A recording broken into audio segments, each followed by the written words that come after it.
And now, it's time for another Dice Tower review with Tom Vasel. Hey folks, today we're taking a look at Epic PvP. Look at this, Epic! And this is the Kickstarter version. The actual published version there will be some minor differences, but it's going to be essentially the same game. This is, I think, the first game that AEG had kickstarted. And this game has a very similar mechanism, or at least a starting point, as Smash Up does. Remember Smash Up, where you took two different decks, ninja, pirates, or ghosts, and metamorphs, and you mix them together and you have a deck that you've played with. That's the way it is here, except here you're mixing your typical fantasy races with your typical fantasy classes, and then you're playing a one-on-one battle against somebody else. Now this is a very popular genre these days. I mean, obviously there's Magic the Gathering as the big daddy, but there's a lot of games like that. This game, though, is called Epic PvP. Let's take a look.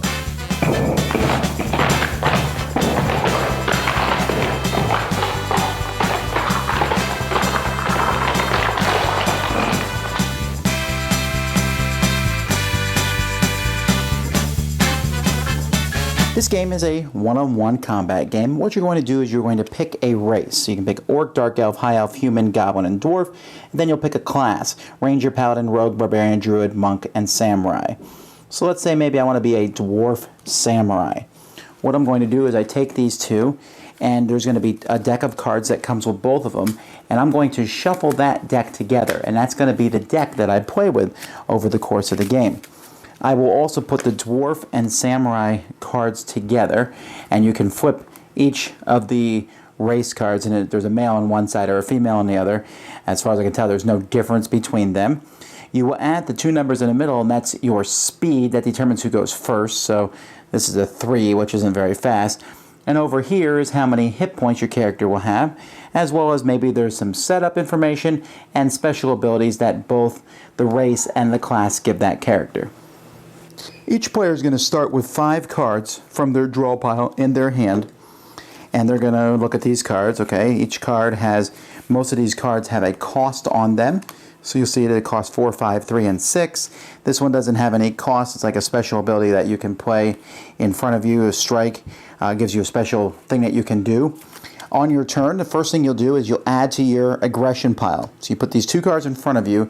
That's your aggression pile. That's basically how much energy you have to spend each turn. You then can draw from your aggression pile, but you have to say how many cards you're going to draw. So if I wanted 2 cards, I say I'm taking 2 cards and take them. You can't draw them one at a time. I don't want to draw any cards, so look at my hand. None of my cards cost 2, so my turn's over. So maybe my opponent does the same thing. They take 2, and now their turn's over. Okay, well, now I'm going to put 2 more cards in my aggression pile, and now I can play a card. So I'm going to play this 4 card here, a Hammer Smash. I'm going to play this in front of me. It's going to block one of my opponent's attacks. He doesn't have any attack to block, so then it will turn around and basically become an attack towards my opponent. So he draws 2 cards. He puts 2 cards in his aggression. He doesn't draw anything, and instead he plays a Gleeful Stab. Now this Gleeful Stab, he's going to assign it to block my attack. 4 on 4. You have to play the same number or higher to block an attack. He blocks it, so this card goes away. And then his block here turns to an attack. It says if your enemy took damage from at least 1 attack, you may gain 1 aggression. So if I take a damage, he's going to get an aggression. Now this attack is towards me. So now I'll add 2 more cards to my aggression pool. I say, you know what, I need some more cards. I'm just going to draw 1. That leaves me with 5. And I look. I'm like, oh yeah, look at this sucker. This costs 5. It's a 9 defense, but a 5 attack. Oh, maybe I shouldn't waste that 9 defense. He only has a 3 attack, so I'm going to play this one for 3. And I won't spend the other 2. So I block his attack, and then it gets turned around to go after him. So as time goes by, you're going to be able to play multiple attacks. Maybe I get my aggression up to 11. I can play both these cards, and then it'll turn around and he has to block both attacks. When you can't block an attack, you'll take the top card off your hit point pile and discard it. If the last point off your hit point pile is gone, you lose the game.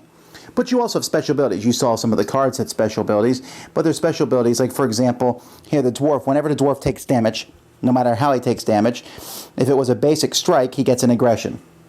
Over here, the Samurai, he starts with these 2 tokens. On the defensive, after he plays the move cards, once per turn he can get rid of these, and a basic strike card from her hand to block a basic strike. So you can get rid of any card from his hand and one of these tokens to block any basic strike. That's essentially the game. The game is really going to get caught up in how each of the different races and classes are going to change things. Each of them has special abilities and their decks. Let's take a look, for example, at the High Elf deck. Most of the decks that are in the game have a lot of, basic strikes. Sometimes, though, like this one here, it blocks and then there's a double attack. Sometimes they block multiple attacks. And there's a lot that after they block, something else happens. And they can go, I think, as high as, I think I've seen 10. You saw the 10 defense, but there's, this is kind of what one half of a deck looks like. The class decks are very similar. They usually have special abilities that you can play. They're called permanents, and you put them out and do different things. But you'll see they also have a lot of basic in them, a 7/7. 5/5 with some special abilities on some of the cards, and most of the cards though are just called basic strikes with numbers at the top and bottom. First person to make the other person lose all their hit points is the winner. Okay, so epic PvP. I'm going to start, like I said at the very beginning, that this genre is very crowded. I mean, we the Big Daddy Magic the Gathering, but there's Summoner Wars and Mage Wars, and there's lots of these two-player fighting games back and forth. So what is this one going to provide? Well, first of all, apparently an epic experience, and I'm going to just get that out of the way. I don't really get that name. Epic means it needs to be epic, and this feels more like a sword fight or back and forth. And it's cool, the idea and how it's executed, but it certainly isn't epic. If you're going to be in this field, you need to have some differential things than everyone else. So this game has three major, okay? The first is the shuffling together of two things. I like that. I think it works very well. It seems to me that it's balanced. I don't know that I've played, I know I haven't played every combination, but I think I've seen every race and class in action, either me playing them or against them, and they seem very balanced. So that's cool. The other thing is putting that aggression stuff out there and either drawing that into your hand or using that as something that you are basically casting spells with. It's a new way to do mana. It's not like light the world on fire, but that works. And then the other one is the whole, I put out a card to block yours, and that card immediately turns around and attacks you. So there's this back and forth. I hit you, you hit me, I hit you, you hit me. Oh, and now I'm hitting you twice. You got to block them. So it's a little bit different than your typical put stuff out and attack the other person type situation. Although essentially this is still in the Magic the Gathering kind of thing, because even though this is a punch, it could just be a creature coming at you too. So, does the game work? It definitely works. The mechanics work. The rule book's very short. The whole thing just comes across very smoothly. It's easy to play. Someone is eventually going to win because you're like, hit, block, hit, block, hit, block, hit. Oh, I can't block that one. Something goes through.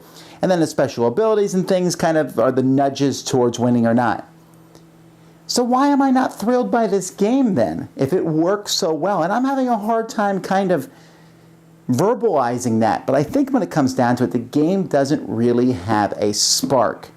Yes, functionally, everything works. And I look at it and go, I admire that. That's a neat way. That works well. But it doesn't have that woohoo moment at all in it. It doesn't seem super fun. I never felt like I'm a paladin, I'm an orc, I'm this. Let's compare it to Smash Up, which is the other deck. When you play the aliens, there's all kinds of cool alien stuff. When you play the ghosts, there's they're cool. Here, most of the cards are the same in the decks. There's differences, and there's some differences in the character, but they feel mechanical. Nothing feels like da-da-da-da. The theme doesn't come out at all. It just feels like a very mechanical. Maybe Eurogamers will like this, the people who like the lack of theme, because that's what it is, and it almost feels like I'm going through the motions of playing this game. It's intriguing, and it's not a bad, it's well designed, but it just isn't that fun. It's not epic, like I said, but, they're using generic races and generic classes that are in every RPG, and the artwork is fine, and, the names of the stuff. Okay, so here's a monk, and I got basic strike, that's not, but iron grapple, that's fine, serene strike, and cheese strike and stuff. But all these cards, while they do slight variations, all kind of do the same thing. There's some cool things, like I block one, but then I attack you 3 times. Or I block 3 and attack once. That kind of stuff is cool, but that's like the exception to the rule. And while, like I said, there's a lot of fighting games, we'll take War of Indines, for example. Wow, each character is completely different, and one's flipping backwards and shooting a gun, the other one's walking in and fighting. In Yomi, there's like there's a different feel. In this one, it feels like I picked Fantasy War Elf Paladin is now fighting this. I don't feel like they're named or nothing. It just doesn't give me any kind of excitement behind it. So I think some people will like this, but I'm just not sure it's ever going to go much farther than that, because the thrill of the story isn't as integrated as much as I want it to be.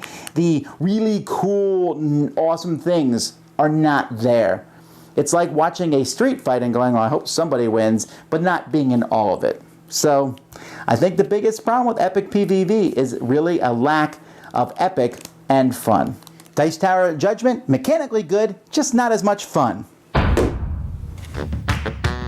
Thanks so much for watching the Dice Tower videos. Find more great videos and reviews, as well as our top-rated audio podcast at Dicetower.com. You can also find other great shows at Dicetowernetwork.com. I'm Eric Summerer, and you've been watching The Dice Tower. The Dice Tower is sponsored by Cool Stuff Inc., where you can find great games for great prices. Cool stuff in style. Check them out at CoolStuffInc.com.